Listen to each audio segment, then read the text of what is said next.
The Republic of Korea must pursue media innovation to safeguard liberal democracy. Good day.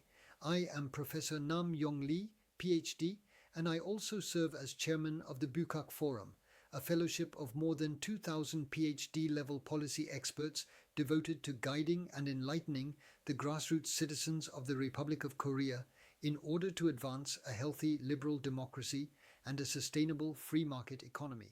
The media is the conscience of a nation and the final bastion of liberal democracy, yet today the Korean press appears to have lost that sacred mission, for instead of pursuing truth, it chases clicks, instead of confronting power and capital, it bows to them, and instead of guiding and educating the public, it leaves citizens wandering in confusion. Legacy newspapers such as Chosun, Jungang, and Dong-a-ilbo, together with the major terrestrial broadcasters and cable networks, have lost much of their former prestige, while even the new generation of independent YouTube journalists, once heralded as champions of free speech, have become absorbed in the pursuit of subscribers and advertising revenue and have drifted away from the true spirit of journalism. As a result, the public no longer trusts the press, and the rational arena of civic discourse, the heart of Korea's democratic public sphere, has begun to collapse. According to the OECD Trust in News Index 2024, the Republic of Korea ranks 38th among 46 surveyed countries, with only 27% of its citizens expressing trust in their media, a level far below that of Norway at 58%, Finland at 69%, and the Netherlands at 56%. In addition, the ratio of data analysis specialists to reporting staff in major Korean newsrooms remains below 1%, compared with 12% at the New York Times, 9% at the BBC, and 7% at NHK Japan.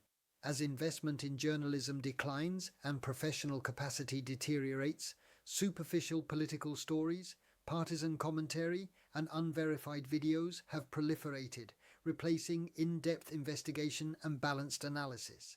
From a global standards perspective, the competitiveness of the media rests upon three pillars.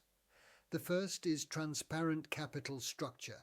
For when a news organization relies on the funding of a political faction or corporate conglomerate, impartial reporting becomes impossible. Major outlets in the United States and the United Kingdom maintain editorial independence through trust-based foundations or reader-funded subscription models that secure financial autonomy. The second pillar is data journalism and AI-driven investigative reporting, as exemplified by the New York Times, which by 2023 had expanded its AI and data analysis team to 14% of total staff and introduced statistical verification across political, environmental, and economic coverage. The third is ethical and quality assurance certification, typified by the Press Council Europe, which assesses media credibility based on source transparency, fact verification, and editorial openness, granting public advertising eligibility only to outlets meeting those standards.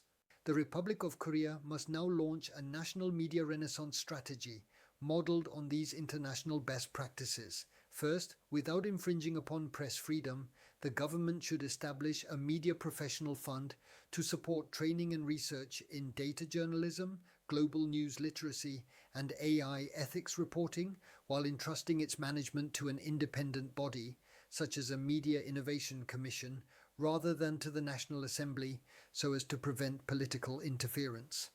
Second, universities and research institutes should found Media Tech School to provide systematic education in modern journalistic technologies, including data analytics, AI-based content verification, and open source intelligence, OSINT.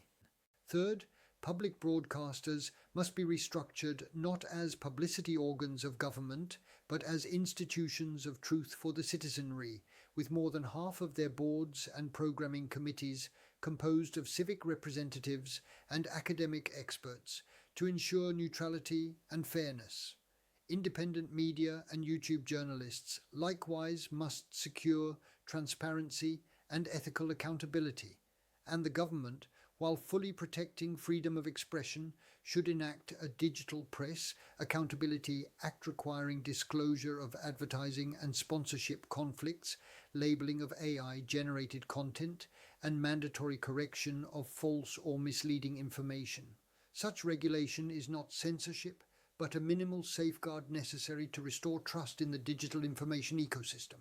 The media is not the servant of power, but the teacher of the people, for the essence of journalism lies in the strength to uncover truth, the courage to challenge authority, and the wisdom to guide and enlighten society.